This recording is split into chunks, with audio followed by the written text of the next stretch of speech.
Welcome back to the deep dive. Today we are tackling something pretty fundamental. Mm. We're undertaking what our sources call a critical mission to dive into this formidable stack of research, really, about what might be the greatest analytical mistake in modern global politics. It is a huge one. It's a mistake that, leaves us consistently stunned. It doesn't matter if we're talking about financial crashes, climate emergencies, or these huge political shockwaves we've been seeing. Right, and the mistake stems from what the material calls the risk-uncertainty conundrum. Exactly. Our mission today is to examine how global politics, across finance, security, even technology, is just fundamentally shaped by our failure to distinguish between what is calculable, what we can measure, and what is simply, truly unknowable. So we're looking at why the very systems we build for certainty are the exact ones that guarantee we'll be surprised. That's the paradox. And there's a core metaphor here that I think is essential to grasp right from the start. It's this idea of a stick. The stick we've been playing with for centuries. The long stick. And we chew energetically on one end, the risk end. The controllable bit. The part you can get your head around, put a number on. Right, the quantifiable part. But while we're doing that, the other end, the uncertainty end, well, it's just dragging in the dust behind us. Ignored, unruly, unknowable. We get the comfort of our calculations, but we end up paying a huge price in preparedness. That's really the crux of it, isn't it? Our default approach, which the sources label Newtonian humanism, it insists on modeling the world like a predictable machine. A clockwork mechanism. It's a very old idea. And it means we focus exclusively on what are called small, risky worlds, while systematically, almost religiously, ignoring the large, uncertain world. And then when the incalculable thing happens, we don't change our methods. No, of course not. We just call the event a fluke, an outlier, a black swan, and then we say, okay, let's just improve the model. Tweak the calculation. Tweak the calculation. We never question the premise. So today our goal is to dissect this flawed worldview, and then we're going to explore two pretty radical alternatives that actually embrace and highlight uncertainty. Post-Newtonianism and parahumanism. But before we get there, let's start with a contemporary example. I think it perfectly encapsulates this whole analytical failure. I know where you're going. We have to talk about the 2016 U.S. election polling debacle. Oh, it's the ultimate illustration of this kind of hubris, this small world thinking. As we headed into that evening, November 8th, 2016, the consensus among the elite pollsters, the political scientists, it was nearly unanimous. Completely. I mean, you had major figures, Nate Silver at 538. They were giving Hillary Clinton a really strong chance. 70% confidence or higher. And some were even more certain. The Princeton Election Consortium. Yeah. They went even further. They assigned, and this is staggering, a 98 to 99% confidence level to her winning the presidency. 99%. And people bought it. I mean, why wouldn't you? The models were based on robust, known variables. They had demographics, past voting behavior, economic data. All the small world stuff. Exactly. This was supposed to be the small, calculable world of electoral politics. It felt so certain that the head of the Princeton Election Consortium publicly promised. What was it? He promised to eat a bug. He'd consume insects if Donald Trump secured more than 240 electoral college votes. That's how certain they were. And that certainty was so palpable. But it was just utterly misplaced. The sources really highlight this dramatic moment when, within just a few hours that night, one analyst, Nate Cohn at the New York Times, had to completely flip his prediction. He went from a high probability for Clinton to suddenly assigning Donald Trump a 95% chance to win. The speed and the scale of that failure, that feeling of just being stunned across the entire political and academic establishment, it demonstrates precisely what happens when you mistake a large, uncertain world for a small, risky one. You had the most sophisticated statistical machinery in the world, all focused on measuring the known variables, the risk. But they were completely, utterly blindsided by the systemic, unquantifiable shifts happening underneath. Shifts in mood, in trust, in political alignment. The uncertainty. And the sources argue that this pattern of being stunned time and time again, it's not some kind of anomaly. It's the normal result. It's what happens when you systematically ignore the uncertainty end of that stick. Okay, let's unpack this properly then. Let's start the deep dive by establishing these critical definitions. Because in everyday language, we just treat risk and uncertainty as synonyms. We do. We use them interchangeably. But for our purposes here, they are radically different concepts. And that difference dictates how we approach these monumental global challenges. We really have to go back to the early 20th century for this. specifically to the foundational work of economists like Frank Knight and John Maynard Keynes. They were the ones who formalized this classical distinction that is still so crucial today. And they started with risk. They started with risk. Risk, fundamentally, is measurable uncertainty. So measurable is the key word. When we're talking about risk, we are in the domain of probability. Precisely. Risk is quantifiable. You can establish probabilities because you have known, or at least knowable, frequency distributions. Like what? What's a classic example? Well, you can build a mortality table for life insurance. You can calculate your premiums because we have vast amounts of data on lifespans. Or a casino? A casino is the perfect example. You can determine the odds in a roulette wheel because the range of outcomes, the numbers on the wheel, and their likelihoods are fixed and known. This whole domain operates in what the sources call a small world. Okay, a small world. It's contained, it's known. So the opposite of that is genuine uncertainty. Right. And uncertainty is defined as unquantifiable uncertainty. It cannot be measured numerically. There's no probability you can assign to it. So it deals with what? Future possibilities. Future possibilities that have no historical precedent, or at least no reliable frequency distribution.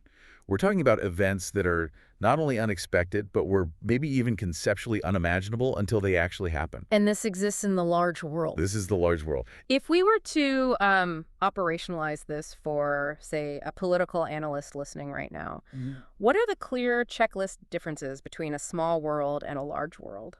The sources outline some very clear criteria. In a small world of risk, all the relevant entities, all the variables, they're known, and their configurations are stable.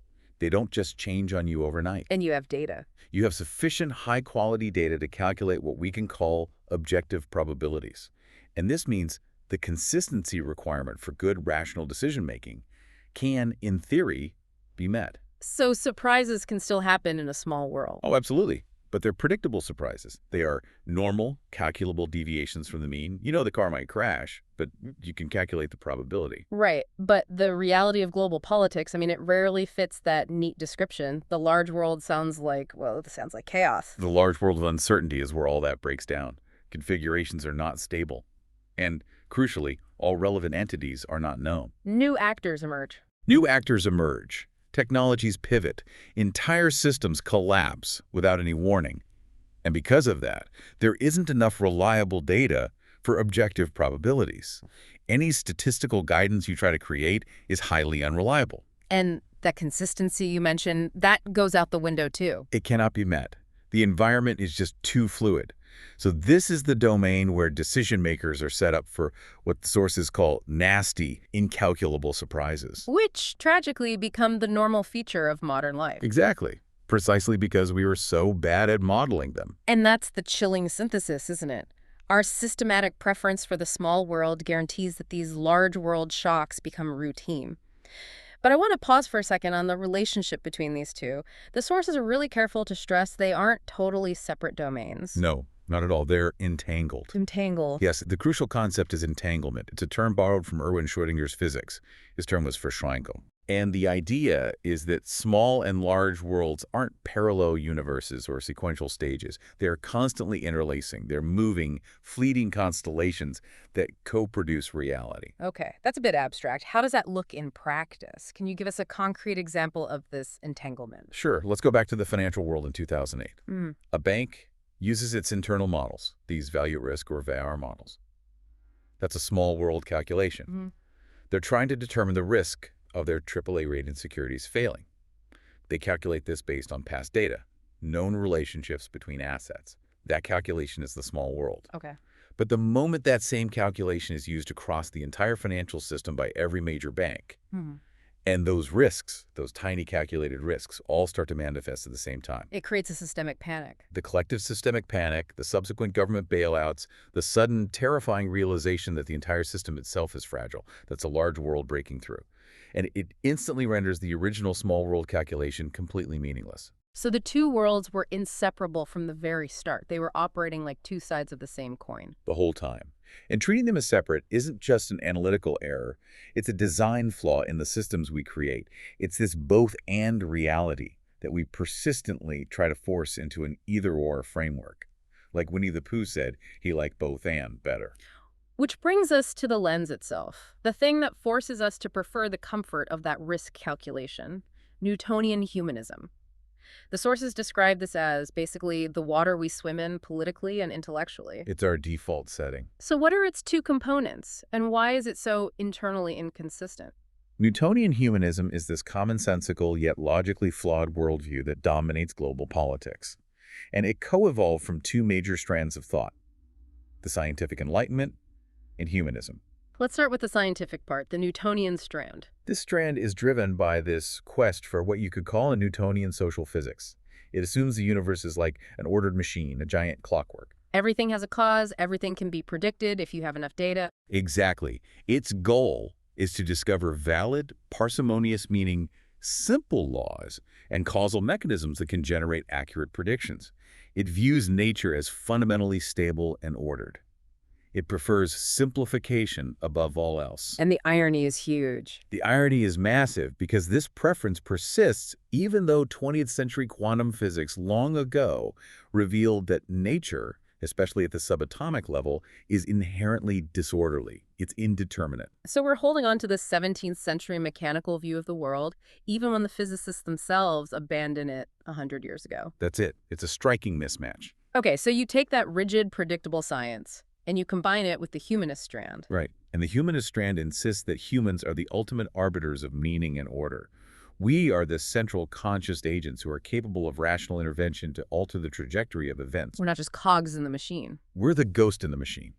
And it's a view that swings wildly. Sometimes humans are seen as predictably reasonable, following logic, like in the thinking of someone like Thomas Paine. But other times, Other times, we are sources of unpredictable, world-altering unreason.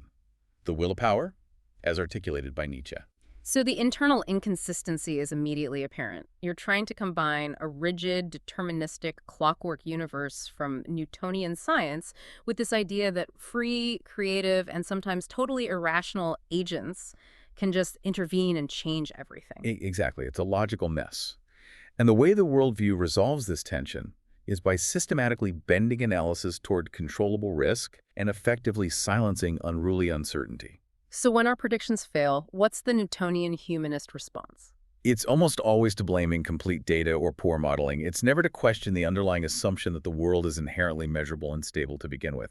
It's this hopelessly flawed quest for a social physics that simply doesn't exist outside of highly constrained, laboratory environments. And this worldview, this flawed quest, just shapes everything. It shapes what we even consider important in policy debates.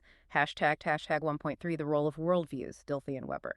And that's why it's so vital to remember that Newtonian humanism is a worldview. It's not a specific theory like deterrence theory or rational choice theory. Right. As thinkers like Wilhelm Dilthey and Max Weber articulated it, worldviews are these comprehensive, holistic, interpretive frameworks. They express our fundamental values and provide us with world images. Why is making that distinction between a specific model and a whole worldview so important for understanding political action? Because models are just tools for specific problems. Right. But worldviews are the philosophical scaffolding that dictates which problems we choose to address in the first place and which tools we believe will actually work. So the worldview comes before the model. It determines the model. Dilthey, for instance, originally tried to create this definitive grand typology of worldviews rooted in human experience, in will, feeling, and thought. But he later realized the task was just too ambitious. He scaled it back. He scaled it back to a heuristic device, a way of thinking, highlighting that knowledge is inherently partial and plural.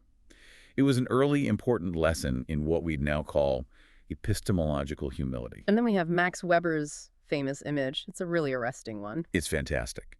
Weber provided the image that anchors this idea in political life. He argued that world images, or ideas, have acted like switchmen. Switchmen on a railway. Exactly. They determine the tracks along which action, which is pushed by our material interests, has been pushed. Your interest might be the powerful engine driving the train, but the worldview is the hand that controls the rail switch. It directs the entire trajectory of that train. That metaphor is so powerful because it explains political inertia. It explains why we get stuck. If Newtonian humanism is the switchman, then we are perpetually being directed onto the track of small, risky worlds. Even when our interests, even when survival itself demands that we look elsewhere. We just keep running on the same track. And Weber's point was that these worldviews are contingent. They're not permanent. They allow for the unexpected. Trains can be robbed, they can be derailed, they can be delinked, or they can just run out of steam. But until the worldview changes, until a new switchman takes over the levers, we keep running on that same track. Pushing all our immense political and economic energy toward calculating risks. And thereby ensuring, guaranteeing, that we are unprepared for the large world uncertainties that are waiting just around the bend. So the challenge isn't just to build better models, a better train engine, it's to change the philosophical operating system. We need to change the switchman. Exactly. Okay, so let's introduce a new one. Let's start with the alternative that's rooted in physics itself. Okay. So if we accept that the Newtonian worldview is inadequate, that it's leading us down the wrong track, we can move to our first radical alternative, post-Newtonianism. This is where we take the messy, strange reality of 20th century quantum mechanics and try to apply it as a framework for international politics. Hashtag 2.1 post-Newtonianism, quantum mechanics as worldview. Right. Post-Newtonianism arose directly from that paradigm shift in science. The discoveries of quantum mechanics literally shattered the old notion of a simple, deterministic, calculable universe. It moves away from the idea that the world is made of discrete, predictable things. So what does it offer as a replacement for things? Its core postulates emphasize uncertainty and indeterminacy. It posits the world as this continuous, restless swarming of things, a world of happenings, not things. Happenings, not things. Everything is relational. It's about process. Yeah. And this means the future is inherently open and indeterminate. It's not just a linear extension of the past waiting to be discovered. It sounds incredibly abstract. How do we translate happenings, not things, into, say, foreign policy analysis? What does that actually mean for someone at the State Department? It demands a huge shift in focus. You move away from fixed, measurable entities like national interest, GDP figures, or missile counts, to the processes and relationships that are constantly emerging and dissolving between them. And crucially, it incorporates the observer. It incorporates the observer. The concept that measuring the world is an entangling practice. There is no external, objective reality separate from the observer and their tools. The very act of observation changes the system you're observing. So that fundamentally alters the role of the analyst or the policymaker. They're not standing outside, coolly observing and calculating from a distance? Not at all. They are part of the system they are trying to understand and influence. Their actions, their measurements, their words, they all feed back into the system itself. And you can see why this would be so alien to conventional scholars. Oh, completely. For conventional IR scholars who rely so heavily on these Newtonian concepts of stable states and rational actors, post-Newtonianism is described in the sources as an intrusive alien spaceship. It's a completely different language. It forces them to confront the fact that novelty, that true change, is not simply recombination. It's not just shuffling the existing elements on the chessboard. Novelty arises from open systems filled with infinite potentialities.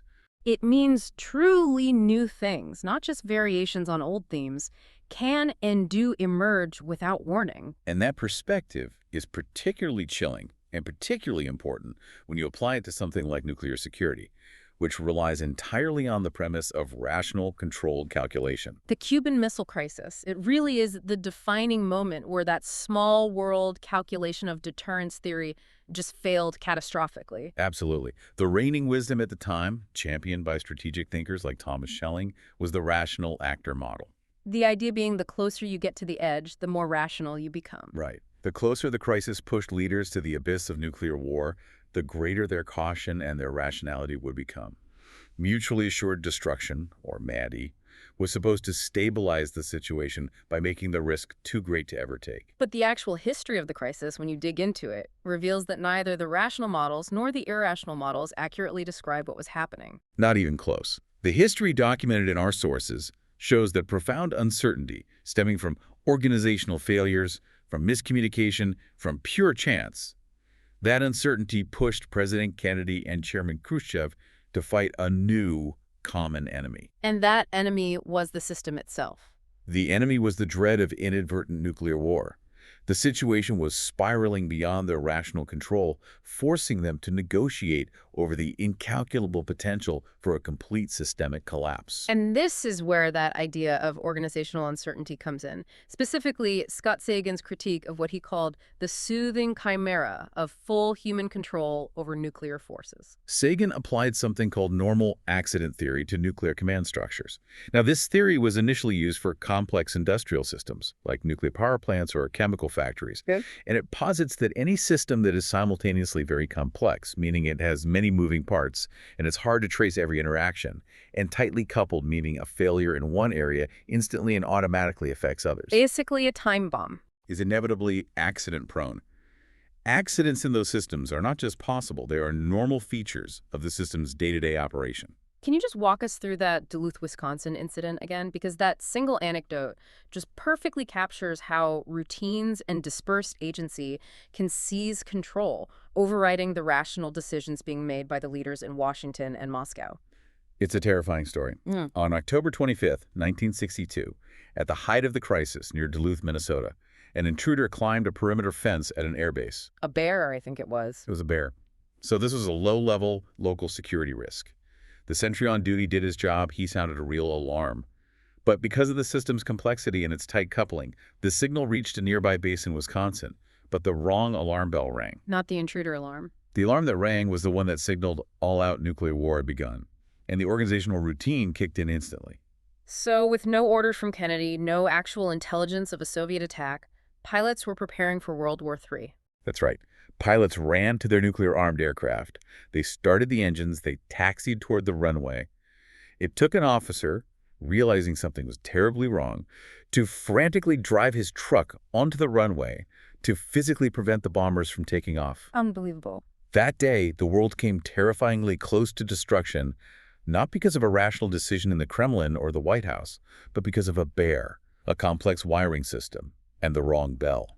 It demonstrated that the stability logic of deterrence theory completely overlooked the organizational uncertainty that was baked into the command structure itself. So the small world of deterrence theory, which calculates risk based on rational state actors making choices, is utterly irrelevant when the large world of organizational malfunctioning guarantees an inadvertent catastrophic accident. And this failure to grasp the large world is further insulated, it's protected, by the specialized language used by these strategic elites. Carol Cohn's work on technostrategic language is just fascinating here. It shows how this jargon acts as a rhetorical tool, a weapon, even, that allows defense experts to think about the unthinkable without ever actually confronting the horrifying human reality of it. So is abstraction as an emotional defense mechanism, but how pervasive is this language, and how does it specifically conceal the consequences of what they're talking about? It is entirely pervasive within defense and strategic circles. The language is absurdly abstract and antiseptic. It's designed to convert mass death into sterile terminology. Like collateral damage. Collateral damage is the perfect linguistic concealment for the mass murder of civilians. But it goes deeper. The MX missile, a weapon capable of carrying multiple warheads and inflicting hundreds of times the damage of the Hiroshima bomb, was marketed as the peacekeeper, or as a damage limitation weapon. The semantic inversion there is it's disturbing.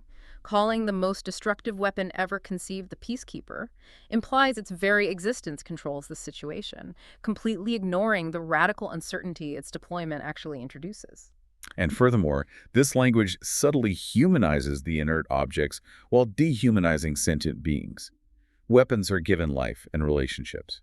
What do you mean? Well, they can marry up with their delivery systems. And when one of your warheads accidentally interferes with or destroys another one of your warheads, it's called fratricide. Wow. Meanwhile, human beings are reduced to statistics or military abstractions. We talk about the vulnerability or the survivability of the system, not the millions of people living underneath it. So the jargon doesn't just describe reality, it actively creates a perceived reality.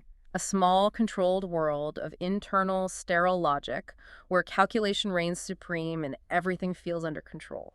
Exactly. This perception of full control is internally valid for the strategic community, but its correspondence with the large world of potential global annihilation becomes completely irrelevant. By embracing this cold, abstract language, these experts become, in Cohn's haunting phrase, the lazy people of the apocalypse. Intellectually distanced from the moral and physical stakes of their own creations. The moment you use antiseptic language to describe an existential crisis, you've effectively opted out of even recognizing that genuine uncertainty exists. Okay, we've established how security experts suppress uncertainty through their jargon, through their organizational models. Now let's pivot to finance, where the suppression is achieved through mathematics.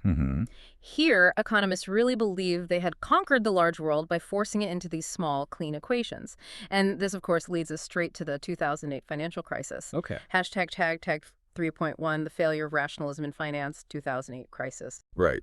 Mainstream economics, particularly the Chicago school thinkers like Milton Friedman and Gary Becker, they performed a crucial analytical sleight of hand.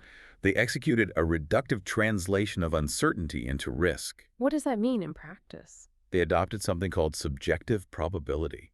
They argued that economic agents, people and firms, act as if they assign numerical probabilities to all events, even the genuinely uncertain ones. In other words, they insisted that the large world must behave like a small world because if it didn't, their mathematical models wouldn't work. Precisely. The model came first.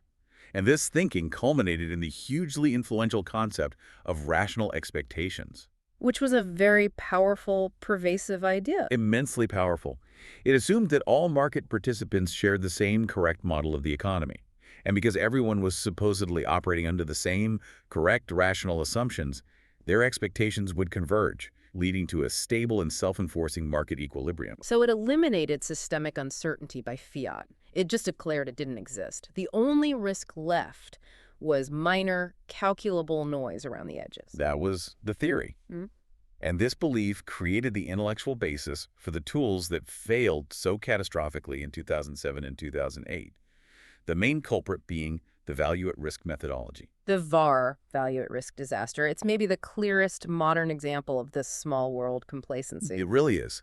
VAR was developed by J.P. Morgan, but it was rapidly adopted and became the industry standard. It was formally endorsed by regulators through the 1996 Basel Accord. And its purpose was simple, right? To put a number on risk. A single number. Its purpose was to calculate the worst possible loss a financial institution could expect over a very short period, like 24 hours, with a very high degree of confidence, say 99%. So how could a tool specifically designed to measure risk be so completely blind to the actual systemic threat that was building? Because it relied entirely on past data, and it assumed that market fluctuations followed a predictable, normal distribution, the classic Gaussian bell curve. So when it looked at those complex structured securities, those AAA-rated collateralized debt obligations, the CDOs, the model suggested they could never lose more than, say, 2% of their value, because nothing like that had ever happened in their limited data sets. So the calculation wasn't really a scientific truth. It was more of a regulatory and intellectual convention. Exactly. It treated the market as a stationary process. Which just means the past dictates the future.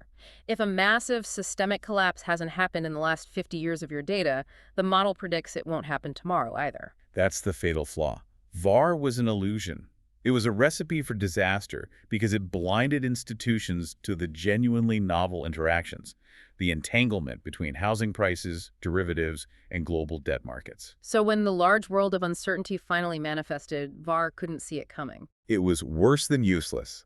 It failed to predict the systemic collapse, wiping out trillions in wealth and demonstrating that these models were not objective cameras just reflecting reality. They were engines that were actively generating the very risks they were supposed to be managing. Tag 3.2, statistical blindness and rare events. And the failure of VAR leads us right to the heart of the mathematical problem, what the sources call statistical blindness. We have been trained, intellectually, academically, to focus on a type of randomness that simply doesn't govern these high-stakes political and financial events. The fundamental bias is toward Gaussian statistics, which uses that familiar thin-tailed bill-shaped curve. And look, Gaussian distributions work exceptionally well for what you'd call mild randomness. Phenomena where extremes are truly rare and where averaging works to eliminate randomness, like measuring human height in a population or average rainfall or the number of traffic accidents in a stable city over a year. Right. But the events that actually alter history, the crashes, the large wars, the pandemics, the sudden technological revolutions, these are the absolute opposite of mild randomness. They are wild randomness, and they are characterized by power laws or distributions with fat tails. This is where the extreme values are not rare outliers that you can ignore.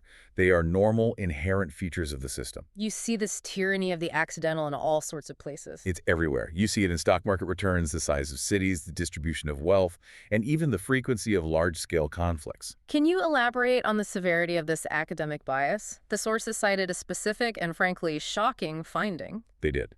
The study noted that in top IR graduate statistics seminars, 63% of the instructional time is devoted to teaching Gaussian statistics. And power laws. Compared to only 1% spent on power laws. 1%. So we are actively institutionalizing statistical blindness.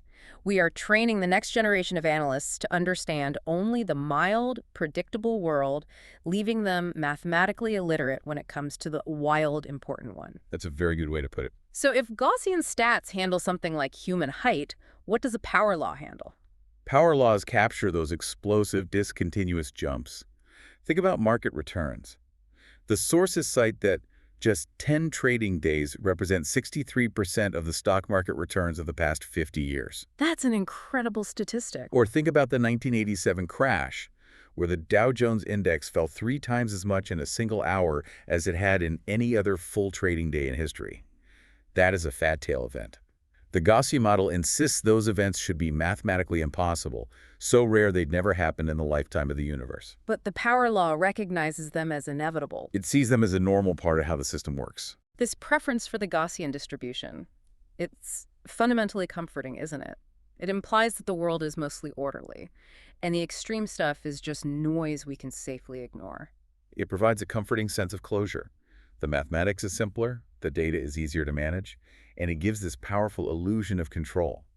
But the price of that comfort is being blindsided by the events that truly matter. It means relying on stationary processes, this core assumption that the past reliably predicts the future. Which brings us back to the stark simplicity of the chicken risk analogy. It's a great one. The chicken, observing the farmer feeding it every single day for hundreds of days, rationally concludes that the farmer is benevolent. It's a good inference. It's robust, based on all the available past data. It exists entirely in the small, stationary world of the chicken's experience. But that small world inference is fatally flawed right up until Christmas morning. When the large world of human culinary choice intervenes and wrings its neck. The chicken was perfectly rational, but it operated under a profoundly incomplete and ultimately fatal worldview. It's the ultimate caution. You can't trust stationary processes when you're facing genuine uncertainty and the potential for systemic change. We've seen the failure of this small world thinking in politics and economics. Now we have to apply this distinction to the existential challenges of our time, climate change, and artificial intelligence. And this requires shifting to our second radical alternative worldview, parahumanism. Parahumanism is arguably the most radical shift of all because it fundamentally rejects the anthropocentrism, the human-centered view that's embedded so deeply in Newtonian humanism. So if the humanist strand we talked about earlier defined humans as the sole arbiters of order, parahumanism says we are just one actor among many. Exactly. It posits that the world is this heap of deeply entangled life forms, and that non-human actors possess their own intelligence, agency, and influence. So the world is co-produced. It's not just us acting upon a passive world. The world is co-produced by human actors and non-human entities, which are sometimes called actans. We are part of nature, not separate from it. And the world is active and creative, not just passive material awaiting our calculations. And Bruno Latour, who's a key thinker in this area, offered a really fascinating anecdote about the non-human agency of nature itself. Yeah, Latour used the example of Alexander Fleming's discovery of penicillin back in 1928. Fleming famously left a petri dish open and a mold, Penicillium rubens, drifted in and contaminated his bacterial culture. And he noticed it inhibited the growth of the bacteria. Right. So Latour asks the simple question, who was the more important actor in that moment? Was it Fleming, the human observer who noted the inhibition, or was it the mold? And the answer under parahumanism is that the breakthrough was co-produced. You needed both. The mold was acting, the human was observing, and the entanglement between them created a new reality, the antibiotic age. And this worldview forces us to acknowledge that everything from microbes and ecosystems to viruses and climate systems, they're all active agents. They dictate the tracks along which human interests are pushed. When we ignore the agency of the biosphere, we are constantly surprised by pandemics or sudden ecological collapse. Climate change, particularly the advent of the Anthropocene, this new geological epoch that's defined by human impact, it perfectly captures the clash between that old Newtonian calculation and this new sense of large world uncertainty. It really does. The Anthropocene forces us to confront the fact that humans have become geological agents. We are capable of profoundly altering the planet's basic physical processes. And this is where two completely different timescales collide. Two massive temporalities. You have deep planetary history, which is measured in millions of years, and then you have recorded human time, measured in decades or centuries. Our small world models are built on human timescales. They simply cannot grasp deep history. And the irony is, We pour billions into climate modeling. We're trying to quantify the risk, the exact temperature rises, the sea levels, the financial costs. Yet the greatest unknown in all of this isn't the physics. No. The climate scientist Kate Marvel put it so succinctly. She said that while we understand the physical laws governing air molecules and water droplets better than ever before, people are the greatest uncertainty in climate change. Humans are the unpredictable variable. We're the wild card. We're capable of amplifying feedback loops, like the ice albedo effect, where melting ice exposes dark water, which absorbs more heat, which melts more ice, or we're capable of suddenly agreeing on global regulatory regimes that change everything. Our intellectual repertoire just isn't equipped to deal with changes spanning millennia. And this dilemma presents itself so clearly in the policy response, this split between calculated risk and radical adaptation. The risk approach strongly favors geoengineering. Proposals like solar radiation management and spraying aerosols into the stratosphere to reflect sunlight back into space, or marine cloud brightening. They lend themselves beautifully to small world calculation. Perfectly. We can model the risks, the costs, the potential outcomes of a technical fix, but these proposals are fiercely contested, precisely because the large world uncertainties of actually implementing them are massive and unknowable. Who controls the global thermostat? What are the unforeseen side effects on rainfall patterns? Exactly. The uncertainty approach, conversely, favors adaptive innovation. The sources use the idea of reform mongering, which is based on Albert Hirschman's work. And what's that? It suggests repurposing existing technology for new, unexpected, and often opposite goals. Okay, so what's the key example here? The key example is geothermal energy.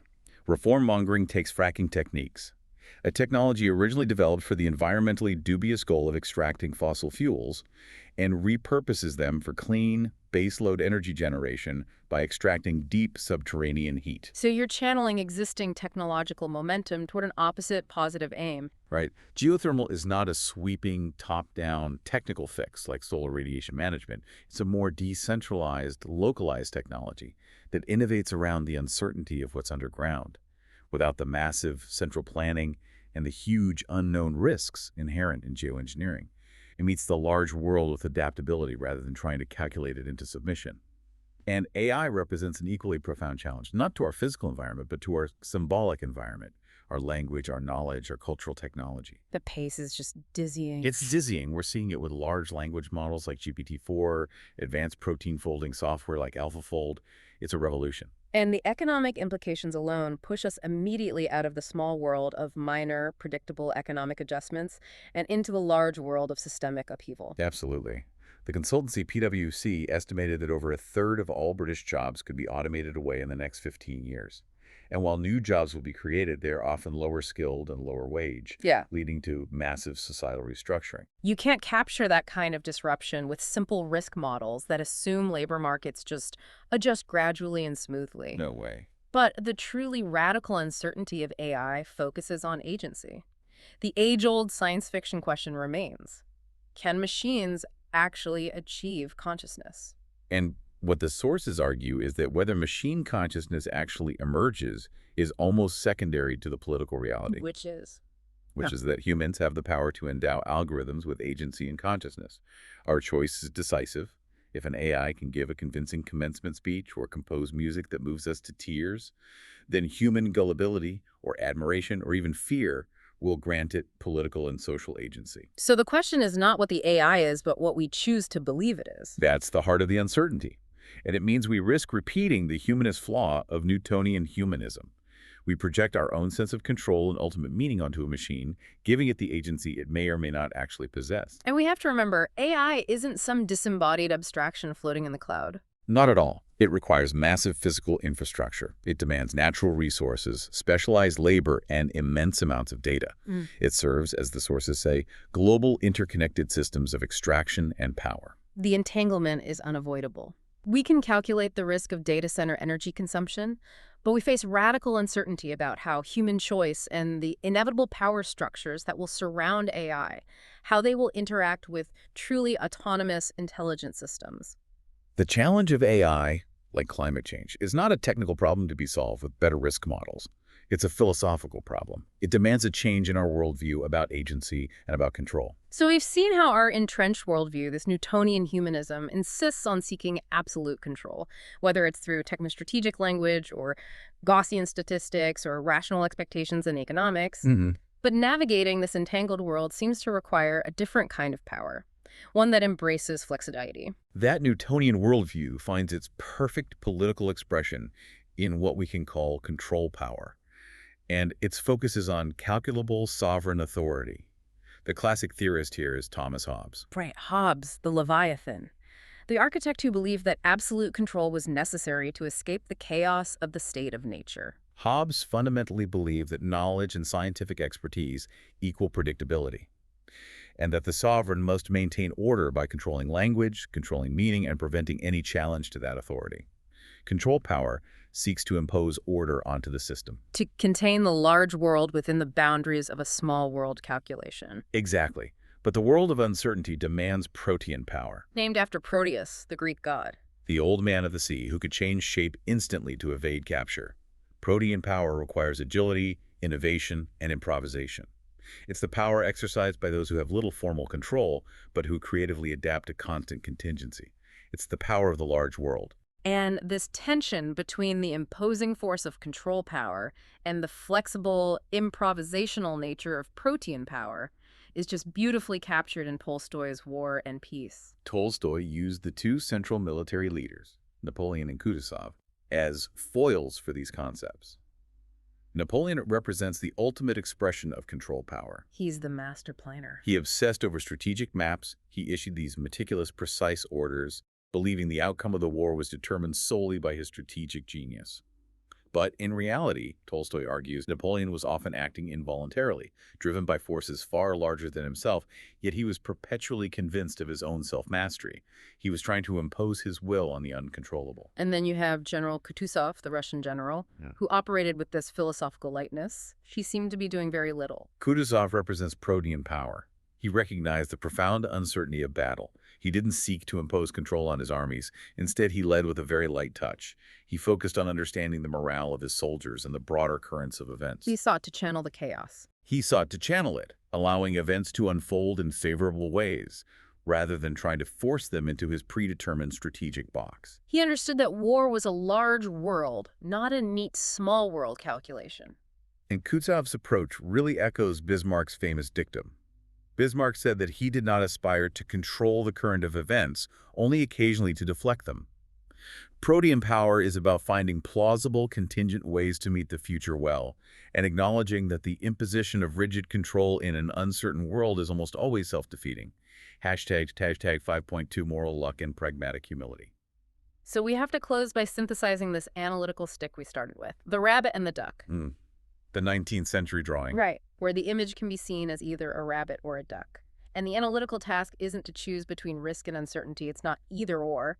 It's to acknowledge the inherent entanglement, to recognize that the world is simultaneously rabbit and duck. And that recognition brings us directly to a deep philosophical problem, the problem of moral luck. Which is? Well, if we accept that external circumstances, or just pure luck, profoundly shape the consequences of our choices, how do we justly judge actors, whether they're individuals or policymakers? Philosophers like Immanuel Kant, they had an answer. They argued that morality has to be luck-free. It resides purely in the internal act of choosing, in the pure will. The outcome shouldn't matter. But that position just denies the reality that consequences do matter. The famous comparison of the two drunk drivers illustrates this tension perfectly. Okay. You have two drivers. Both make the exact same choice, the same moral failing of getting behind the wheel intoxicated.